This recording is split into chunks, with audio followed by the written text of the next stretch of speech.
Good morning, everyone. Improvise, arouse, rejoice, inspire, challenge, jazz. Its utterance elicits endless words that color the act of fearless living. One of the key conduits that allowed African American culture and style to influence fashion and mainstream society was through the birth and progression of jazz. This musical advancement commenced in the late 1800s and found brazen exhibition in the 1920s and 30s, followed by 1940s rebelliousness and 1950s fragmentation. Beyond artistic genius, jazz culture represented a communal seizure of social and political influence by blacks of meager living from the hands of the black elite. These performers, through formal dress and elite behavior, challenged the labels of evil and immoral placed upon jazz due to its intersection with race and class. Even persons, both black and white, of middle to upper class status, sought escape from stifling race policies and inequities through music. The art and aesthetics of fashion and jazz are uniquely linked with explorations and expressions of cultural heritage, struggle, and transformation that allowed performers and designers to break down social borders. Free expression, risk-taking, emotional documentation, and cultural pride illustrate the jazz aesthetic. Fused with dress, an act of adorning the body with materials that display, attract, entice, and define status, this impassioned style of music emboldened and propagated African American fashion and influence through acts of disruption, dominion, and defiance. Jazz is a uniquely American and polyrhythmic musical genre that commenced in the late 1880s. The music, with a distinct association to African Americans, has been performed by different races and has roots that predate to the mid-1700s in New Orleans. Congo Square is the location where slaves gathered on Free Sunday for market, drumming, spiritual dances, and community connection. From this cultural experience, the path was set for jazz to challenge human condition, economic disparity, social barriers, and American traditions. The antecedents of jazz, including ring shouts, spirituals, and work songs, were the catalyst for emancipation. Decades later, composer and pianist Duke Ellington declared that jazz is modern, American, and it is freedom. Jazz is the freedom to play anything, whether it's been done before or not. It gives you freedom. For Ellington and other jazz greats, their creative and financial freedom was gained by strategic dress that projected aristocracy and inventive coding of performers such as king, queen, lady, count, and prez that showed respect and numbed the impediments of oppressive laws that maintained racial segregation. Disruption. Jazz performers without digital technology transformed and influenced the world, utilizing sheer audacity, artistic talent, and cool style. Equally, these artists defined African American aesthetics that highlighted Black beauty. They understood that dress and dressing was universal, transformative, and equated to economic and cultural capital. A measurable display of style was promoted among jazz artists to obtain greater freedom, gain financial success, and achieve creative recognition. At first reviled, later, the music and its celebrities would gain legitimacy from a unique formula. However, before they benefited, a stylish battle took place to disrupt grotesque images of the African American male and female projected in white American culture. Published sheet music cover illustrations from 1840 to 1940 depicted an affinity for Black mores and fashion within a racially charged framework. The depiction of the red and white dotted headscarf on Mammy with double-winged tails signified a Southern tradition of subjugation and Black slavery. In opposition, Cover sheets rendering defiance and resistance were put forth wrapped in modernity. Black women exhibited independence, boldness, allure, and pride in appearance and comportment. Here, the codes of modernity that are still embraced by women today. This modern woman was the antithesis of the 19th century lady, occupied by passive virtues of subservience. This woman, she is more assertive in protecting her sexual and emotional well-being. The 1920s classic blues singers, including Bessie Smith, Ethel Waters, and Mamie Smith, complemented their extravagant fashions with bold lyrics that demanded equality, attention, and sexual satisfaction. Mama like lovin' both night and day. I don't like no two-time, that's what I say. I want every bit of it or none at all, 'cause I don't like it secondhand.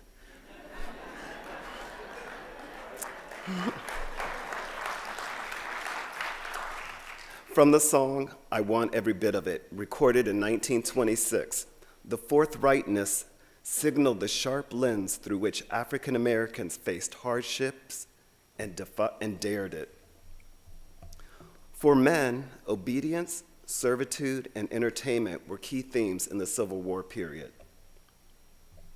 While latter sheet covers depicted black men as hapless, lazy, dumb, and slick. The application of formal dress allowed bands to rebuff stereotypes, challenge class difference, practice showmanship, establish artistic merit, and begin pursuits of individual celebrity.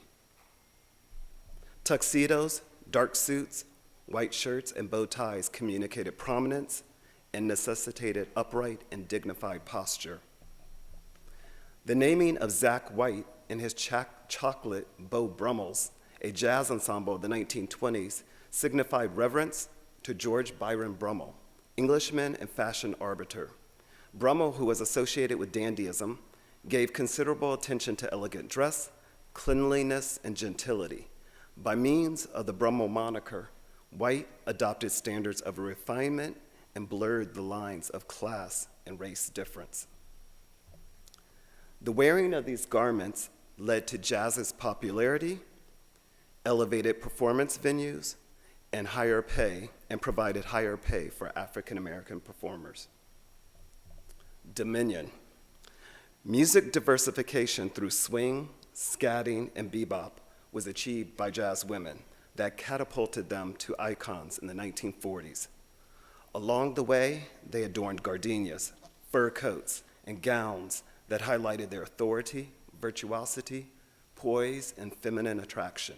Billie Holiday's embellishment of the tropical blossom suggested innocence, exclusivity, and glamorous appeal that contributed to jazz prestige.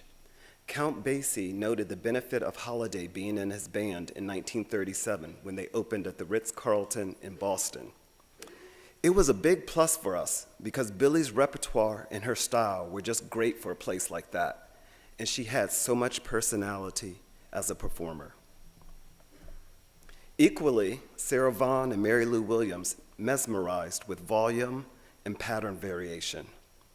Often, they experienced the white male gaze through reviews in jazz periodicals. She was dressed tastefully. Her hair and makeup had been worked out to give her a pleasantly glamorous touch, and she handled herself on the floor. Sarah Vaughan's description by Downbeat in 1950. Defiance. Miles Davis was battered by cops outside New York's Birdland Club after accusations of loitering in 1959. Here, his blood-stained band uniform alters the suit's coding of respectability, formality, and uniformity. Despite the musical success of the 1930s and 1940s, Black culture progressed in the spectacle of inequality, violence, and discontent. This dissatisfaction with segregation, frustration of opportunity, and evidence of musical imitation led the men to improvise again into the modern genre with striking eccentricities. The music was cool and different, unpredictable, and at times abrasive. Soft-shoulder suits, cuffed trousers, tweed blazers, berets, and suede buck boots defined this period. Performers were seen at large musical festivals, including Newport and Monterey, where jazz shared the stage with rhythm and blues, gospel, fusion, and doo-wop. This new Black musical expression was vividly illustrated by David Stone Martin's graphic artwork albums of the 1950s that gave a visual representation to this hip attitude, intellectual approach, and sophisticated way of being. With Defiance came Passings. The end of this period, around 1960, 1965, represented a significant departure of jazz greats that would not see the civil rights they struggled for, including Fats Waller, Charlie Parker, Clifford Brown, Art Tatum, Lester Young, Billie Holiday, and Dinah Washington, just to name a few.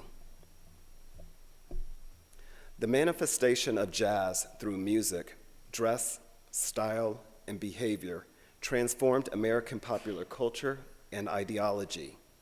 Likewise, it signaled a new youthful spirit that defied societal boundaries. Fashion and jazz have a symbiotic relationship where each discipline shares its experiences, culture, and narratives. Without jazz, its architects, their struggles for equality, and the multicultural roots of the music, contemporary society would be less connected.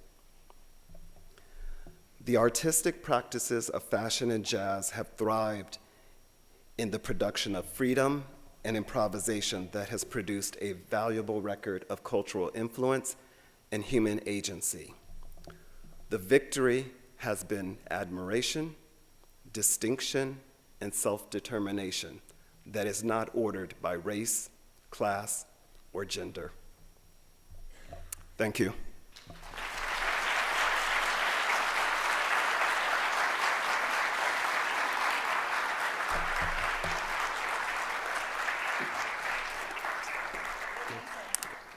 Change of plans. I've been informed that they'll take a couple of minutes to change the computer setup so we can bring the lights up and people can have an opportunity to ask any questions of Liz and Alfonso while they're changing the computer, okay? Alfonso, I've got a question for you. Who did the jazz performers work with in terms of tailors, dressmakers? How did they create their look?